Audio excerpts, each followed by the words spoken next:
Sun 10 billion വേണമെന്നൊക്കെ പറഞ്ഞിട്ട് ഓഫീസിൽ വന്നു പോയതിന്റെ പിറ്റേ ദിവസം ഹേക്കാങ് ഓഫീസിൽ എത്തുമ്പോഴത്തേക്കും ഓഫീസ് മൊത്തത്തിൽ റെയ്ഡ് ചെയ്ത് അവിടെ ഉണ്ടായിരുന്ന സ്റ്റാഫ്സിനെയൊക്കെ പോലീസുകാർ പിടിച്ചുകൊണ്ട് പോകുന്ന കാഴ്ചയായിരുന്നു അവൻ കണ്ടിട്ടുണ്ടായിരുന്നത്.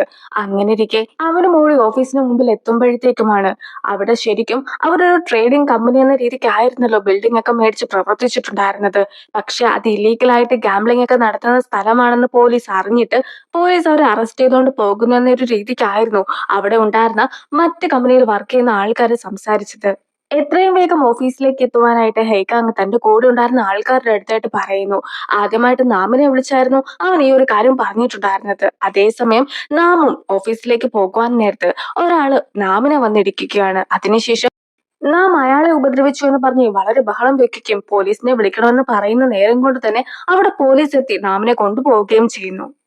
ഹേക്കാങ് ഗില്ലിനെ കോൾ ചെയ്യുന്നുണ്ട്. പക്ഷേ കോൾ എടുക്കുന്നതിന് മുമ്പായിട്ട് തന്നെ കുറേയധികം പോലീസുകാർ വന്നിട്ട് ഗില്ല് മദ്യപിച്ചാണ് വണ്ടി ഓടിച്ചതെന്ന് പറഞ്ഞിട്ട് അവനെയും പിടിച്ചുകൊണ്ട് പോകുവാനായിട്ട് ശ്രമിക്കുന്നു. പക്ഷേ ഗില്ല് യഥാർത്ഥത്തിൽ മദ്യപിച്ചിട്ട് പോലും ഉണ്ടായിരുന്നില്ല.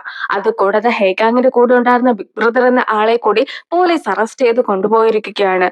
അവനും എന്തിനാണ് തന്നെ അറസ്റ്റ് ചെയ്തതെന്നൊക്കെ പോലീസിനോട് ചോദിക്കുമ്പോഴത്തേക്കും ഇലീഗലായിട്ട് പെണ്ണുങ്ങളുടെ ഫോട്ടോസ് ഒക്കെ അവൻ എടുത്തു എന്ന് പറഞ്ഞിട്ടാണ് അവനെ അറസ്റ്റ് ചെയ്തിട്ടുണ്ടായിരുന്നതെന്ന് പറഞ്ഞിട്ട് മറ്റൊരു ഫോണൊക്കെ പോലീസുകാർ കാണിക്കുന്നു. അതേസമയം അത് തന്റെ ഫോൺ അല്ല എന്നും തന്റെ ശരിക്കുമുള്ള ഫോൺ ഇതാണ് എന്നും പറഞ്ഞുകൊണ്ട് ബിഗ് ബ്രദർ തന്റെ ഫോണൊക്കെ പോലീസിന് മുമ്പിലായിട്ട് കാണിച്ചു കൊടുക്കുന്നുണ്ട്.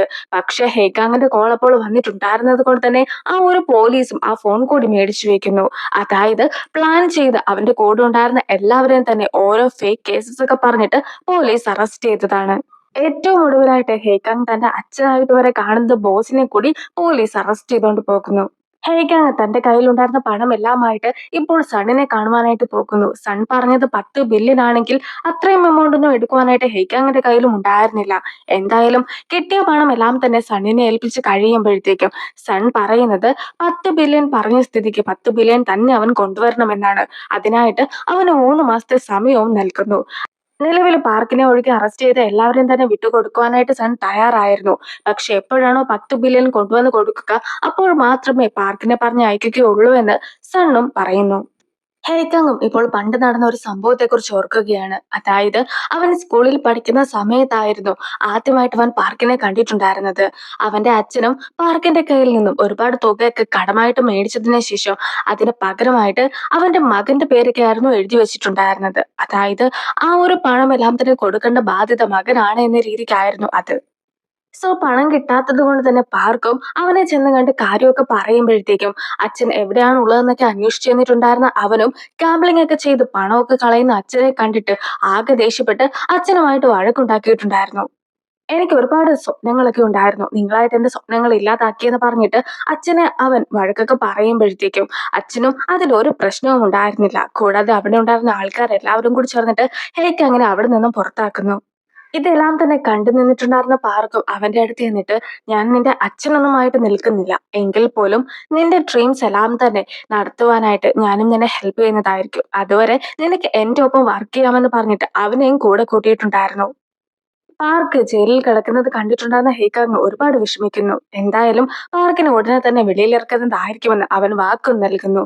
അതേസമയം പാർക്കാകട്ടെ തന്റെ കൂടെ 20 വർഷമായിട്ട് ഹേക്കാങ് ഉണ്ടായിരുന്നല്ലോ.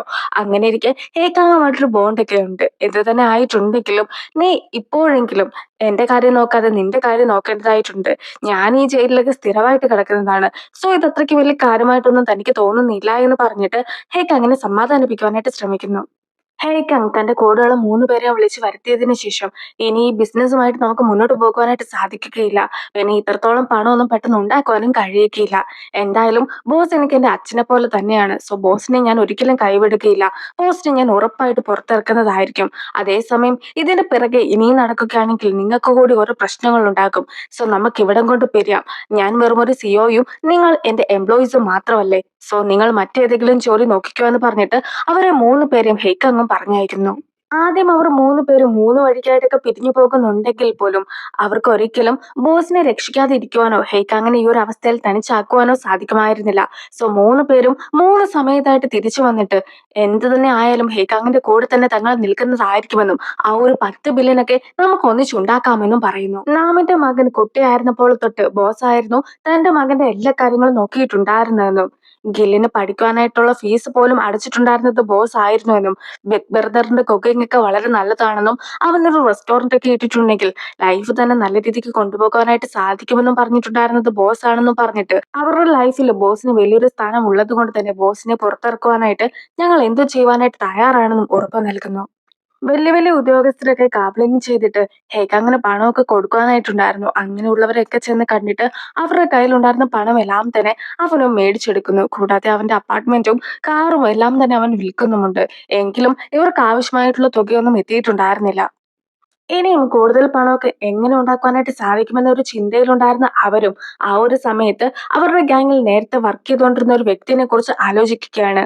അയാളാകട്ടെ തന്റെ കുഞ്ഞിന്റെ 1 വയസ്സുള്ള ബർത്ത്ഡേ ഒക്കെ ആഘോഷിച്ചിട്ടുണ്ടായിരുന്നു. അതിനുശേഷം അയാൾക്ക് 60 വയസ്സുള്ളതിന്റെ ഒരു ബർത്ത്ഡേയും ആഘോഷിക്കുന്നുണ്ട്. അതായത് ഈ ഒരു ബർത്ത്ഡേ ഒക്കെ ആഘോഷിക്കുന്ന സമയത്ത് ഒരുപാട് ആൾക്കാരെ ഗസ്റ്റ് ആയിട്ടൊക്കെ വിളിക്കുമല്ലോ. അവരും എന്തെങ്കിലും പണമായിട്ട് തന്നെ നൽകുന്നതായിരിക്കും. ആ ഒരു പണമൊക്കെ വെച്ചിട്ട് അയാൾ ഒരു അപ്പാർട്ട്മെന്റ് തന്നെ വാങ്ങിയിട്ടുണ്ടായിരുന്നു എന്നാണ് അവർ പറയുന്നത്. അങ്ങനെയിരിക്കെ ഒരു ബർത്ത്ഡേ ഫംഗ്ഷന് അപ്പാർട്ട്മെന്റ് വാങ്ങിക്കുവാനായിട്ട് സാധിക്കുമെങ്കിൽ നമ്മളൊരു വെഡിങ് പാർട്ടി ഒക്കെ വെക്കുകയാണെങ്കിൽ എത്രത്തോളം പണമൊക്കെ നമുക്ക് ഉണ്ടാക്കുവാനായിട്ട് സാധിക്കും. നമ്മൾ ഫേക്ക് ആയിട്ടൊരു വെഡിങ് ഒക്കെ ഉണ്ടാക്കിയിട്ട് അതില് നമ്മുടെ പഴയ എല്ലാ ആൾക്കാരെയും വിളിക്കുകയാണെങ്കിൽ വലിയൊരു തുക തന്നെ നമുക്ക് കിട്ടുകയില്ലേ എന്നൊരു സജഷനൊക്കെ അവരും പറയുന്നു. ഇനി ഹരിനെ കാണിക്കുമ്പോഴത്തേക്കും ഹരിയുടെ അടുത്തൊരു സ്ത്രീ വന്നിട്ട് അവരുടെ കയ്യിൽ ഒരു അഡ്വക്കേറ്റിനെ വെക്കുവാനായിട്ടൊന്നും പണമില്ല എന്ന് പറഞ്ഞിട്ട് അവരുടെ പ്രശ്നമൊക്കെ പറയുമ്പോഴത്തേക്കും ഹാരി തന്നെ ആ പ്രശ്നമൊക്കെ സോൾവ് ചെയ്തിട്ട് അഡ്വക്കേറ്റിന്റെ ആവശ്യമില്ല എന്ന് പറഞ്ഞിട്ട് അവരെ പറഞ്ഞയക്കുന്നു. അതേസമയം ഇത് കണ്ടിട്ടുണ്ടായിരുന്ന മാനേജറും ഇങ്ങനെ പോയാൽ ശരിയാവുകയില്ല. നിലവില് നിന്നെ ഇവിടെ ഇരുത്തിയിട്ടുള്ളത് തന്നെ ഓരോ ആൾക്കാരെ അഡ്വക്കേറ്റ്സിനും റെഫർ ചെയ്യുവാനായിട്ടാണ്. പക്ഷെ നീ അതൊന്നും തന്നെ ചെയ്യാതെ അവരോരോ കഥകളൊക്കെ പറയുമ്പോഴത്തേക്കും സഹതാപം തോന്നിയിട്ട് അവരെ ഫ്രീ ആയിട്ടൊക്കെ പറഞ്ഞയക്കുകയാണ് എന്ന് പറഞ്ഞിട്ട് മാനേജറും അവളെ ചെറുതായിട്ടൊന്ന് ഉപദേശിക്കുന്നു. ഇതേ സമയം അവളുടെ ഫ്രണ്ടൊക്കെ വിളിച്ചിട്ട് മറ്റൊരു ഓഫർ വന്നിട്ടുണ്ട് എന്ന കാര്യം അവളെയും അറിയിക്കുകയാണ്. നിലവിൽ വെഡിങ് നടക്കുന്ന സ്ഥലത്തെത്തിയിട്ടുണ്ടായിരുന്ന ഹാരിയും അവിടെ ഉണ്ടായിരുന്ന എല്ലാവരെയും കണ്ടിട്ടുണ്ടെങ്കിൽ ശരിക്കും ഗുണ്ടകളെ പോലെ തന്നെ തോന്നിക്കുന്നുണ്ട് എന്ന കാര്യമൊക്കെ മനസ്സിലാക്കുകയാണ്. താനും ഒരു ഗസ്റ്റ് ആയിട്ടായിരിക്കും വെഡിങ്ങിന് വരിക എന്ന് വിചാരിച്ചിട്ടുണ്ടായിരുന്ന അവളും വെഡിങ് ഡ്രസ് ഒക്കെ കണ്ടു കഴിയുമ്പോഴത്തേക്കുമാണ് അവിടുത്തെ ബ്രൈഡ് ആയിട്ടാണ് തന്നെ ആവശ്യമായിട്ടുണ്ടായിരുന്നത് എന്ന കാര്യം മനസ്സിലാക്കുന്നത്. അവള് സമ്മതമല്ല എന്ന് പറഞ്ഞു വരുന്ന സമയത്ത് ഹേക്കാങ് അവളെ കണ്ടിട്ട് കൂടുതൽ പണമൊക്കെ ഓഫർ ചെയ്യുന്നു. സോ അവളും അവന്റെ ബ്രൈഡ് ആയിട്ടൊക്കെ നിൽക്കാമെന്ന് സമ്മതിക്കുന്നു. അങ്ങനെ അവർ രണ്ടുപേരും വെഡിങ് നടക്കുകയാണ്. ഹേക്കാങ്ങിന്റെ കൂടെ ഉണ്ടായിരുന്നവരുടെ വക ഒരു ഡാൻസും ഉണ്ടായിരുന്നു. അവസാനമായിട്ട് ഫോട്ടോ എടുക്കുന്ന സമയത്ത് രണ്ടുപേരും കൂടി കിസ് ചെയ്യുന്ന ഒരു ഫോട്ടോ വേണമെന്ന് ഫോട്ടോഗ്രാഫർ പറയുമ്പോഴത്തേക്കും അവിടെ ഉണ്ടായിരുന്ന എല്ലാവരും തന്നെ കിസ് ചെയ്യുന്ന ഫോട്ടോ വേണമെന്ന് നിർബന്ധപ്പെടുത്തുന്നു. പക്ഷെ അവള് സമ്മതിക്കാതെ ആകുമ്പോഴത്തേക്കും അവനും കൂടുതൽ പണം നൽകാമെന്ന് അവൾക്ക് വാക്ക് നൽകിയിട്ട് കിസ്സും ചെയ്യുകയാണ്. പിന്നീട് പണമൊക്കെ നൽകുന്ന സമയത്ത് താൻ വാക്ക് പാലിച്ചിട്ടുണ്ട് എന്നും ശരിക്കും അവളെ കിസ് ചെയ്തിട്ടില്ലായിരുന്നെങ്കിൽ പോലും ഇതുപോലെ പണമൊക്കെ കൃത്യമായി തന്നെ നൽകിയിട്ടുണ്ട് എന്നും അവനും പറയുന്നു. എന്തായാലും ഇതുപോലെ ഫേക്ക് ആയിട്ടുള്ള ഒരു മാരേജ് ഒക്കെ ചെയ്തത് കൊണ്ട് തന്നെ ഈ മൊത്തത്തിൽ ആൾക്കാരൊക്കെ പറ്റിക്കുകയാണ് ചെയ്തത്. ഇങ്ങനെ ഒരാളുടെ കൂടെ ഒരു വർക്കും ചെയ്യുവാനായിട്ട് എനിക്ക് താല്പര്യമില്ല. എന്ത് തന്നെ ആയിട്ടുണ്ടെങ്കിലും ഞാൻ ലോയിലൊക്കെ വർക്ക് ചെയ്യുന്ന ഒരു വ്യക്തിയാണ്. സോ നീ എങ്ങാനും ഇനി ഇതിന്റെ പേരിൽ എന്റെ പിറകെ വരികയാണെങ്കിൽ ഉറപ്പായിട്ടും നിനക്ക് ഞാൻ പണിഷ്മെന്റ് നൽകുന്നതായിരിക്കുമെന്ന് പറഞ്ഞ് അവളും പോകുന്നു. നിലവിൽ ഇത്രയും പരിപാടിയൊക്കെ ഇവർ നടത്തിയിട്ട് ഇവർക്ക് 6.5 ബില്യണും കൂടി ഇനിയും ആവശ്യമായിട്ടുണ്ട്. അങ്ങനെയിരിക്കെ പണമൊക്കെ പിരിക്കുവാനുള്ള ആൾക്കാരുടെ അടുത്ത് നിന്നും എല്ലാം തന്നെ പിരിച്ചിട്ടുണ്ടായിരുന്നെങ്കിലും ലിസാർഡ് എന്ന പേരുള്ള ഒരാളുടെ അടുത്ത് നിന്നും കൂടി ഇനി പണം പിരിക്കുവാനായിട്ടുണ്ട് എന്ന് അവരും അറിയിക്കുന്നു. അതായത് ലിസാർഡിനെ തപ്പി ഇവർ ഒരുപാട് തവണയൊക്കെ പോയിട്ടുണ്ടായിരുന്നു. പക്ഷെ അങ്ങനെ അയാൾ വർക്ക് ചെയ്യുന്നിടത്ത് എന്നപ്പോഴത്തേക്കുമാണ് അവിടെ നിന്ന് പണം തട്ടിപ്പൊക്കെ അയാൾ നടത്തിയെന്ന കാര്യമൊക്കെ ഇവർ അറിഞ്ഞത്. എന്ത് തന്നെ ആയാലും അയാൾ ഇപ്പോഴുള്ള ലൊക്കേഷനൊക്കെ ഇവർക്ക് കിട്ടിക്കഴിഞ്ഞിരിക്കുന്നു. സോ അവർ ലിസാർഡിനെ പിടിക്കുവാനായിട്ട് പോകുന്നു. ഹേക്കാങ്ങിന്റെ അപ്പാർട്ട്മെന്റിന് മുകളിൽ നിന്നും താഴേക്കിട്ട് ലിസാർഡിനെ കൊല്ലുമെന്നൊക്കെ ഭീഷണിപ്പെടുത്തിക്കൊണ്ട് ഹേക്കാങ്ങും ഇപ്പോൾ അവന്റെ അടുത്ത് പറ്റുന്നത്ര പണമൊക്കെ വേണമെന്ന് ആവശ്യപ്പെടുകയാണ്. ഇതേ സമയത്താണ് ലിസാർഡിന് മറ്റൊരു ഐഡിയ തോന്നുന്നത്. അതായത് ഇപ്പോൾ ഹേക്കാങ് താമസിക്കുന്ന ആ ഒരു അപ്പാർട്ട്മെന്റ് കോംപ്ലക്സിൽ മൊത്തം 9800 വീടുകളൊക്കെ ഉണ്ട്. അങ്ങനെ ഇരിക്കെ അത്രയും അപ്പാർട്ട്മെന്റ് ഒക്കെ ഉള്ള സ്ഥിതിക്ക് ഇവിടെ ഉടനെ തന്നെ ഒരു ഇലക്ഷൻ ഒക്കെ വരുന്നതായിരിക്കും. ആ ഒരു ഇലക്ഷന് പങ്കെടുക്കുകയാണെങ്കിൽ നീ ജയിക്കുകയാണെങ്കിൽ നിനക്ക് ഇഷ്ടം പോലെ പണമൊക്കെ ഉണ്ടാക്കുവാനായിട്ട് സാധിക്കുമെന്നാണ് ലിസാർഡും പറയുന്നത്. ലിസാർഡ് താമസിക്കുന്ന അപ്പാർട്ട്മെന്റ് കോംപ്ലക്സിൽ 1200 വീടുകളായിരുന്നു ഉണ്ടായിരുന്നത്. അവിടെ നിന്നും ഓരോരോ ചെറിയ കാര്യങ്ങളൊക്കെ പറഞ്ഞിട്ട് പണം പിരിച്ചു പിരിച്ച് അയാൾ ഇതുവരെ 4 ബില്യണോളം പണമൊക്കെ ആയിരുന്നു തട്ടിപ്പ് നടത്തിയിട്ടുണ്ടായിരുന്നത്. അതിന്റെ രേഖകളെല്ലാം തന്നെ ഹേക്കാങ്ങിന് അവൻ കാണിച്ചു കൊടുക്കുന്നു. പ്ലംബിംഗ്, ഇലക്ട്രിക്കൽ വർക്ക് എന്നിങ്ങനെയൊക്കെ പറഞ്ഞിട്ടായിരുന്നു പല രീതിക്കും പണം തട്ടിയിട്ടുണ്ടായിരുന്നത്. ഇവിടെയാണെങ്കിൽ ഒരു 10,000-ഓളം വീടില്ലേ. അങ്ങനെയിരിക്കെ നിങ്ങൾക്ക് എങ്ങനെ പോയിട്ടുണ്ടെങ്കിലും ഒരു 10 ബില്യൺ എങ്കിലും ഉണ്ടാക്കുവാനായിട്ട് സാധിക്കുമെന്ന് ലിസാർഡും അവർക്ക് പറഞ്ഞു കൊടുക്കുന്നു. സോ ഇപ്പോൾ ഹേക്കാങ്ങിനും എങ്ങനെയാണ് പണം ഉണ്ടാക്കേണ്ടതെന്ന് ഒരു ഐഡിയ ഒക്കെ വന്നു കഴിഞ്ഞിരിക്കുന്നു.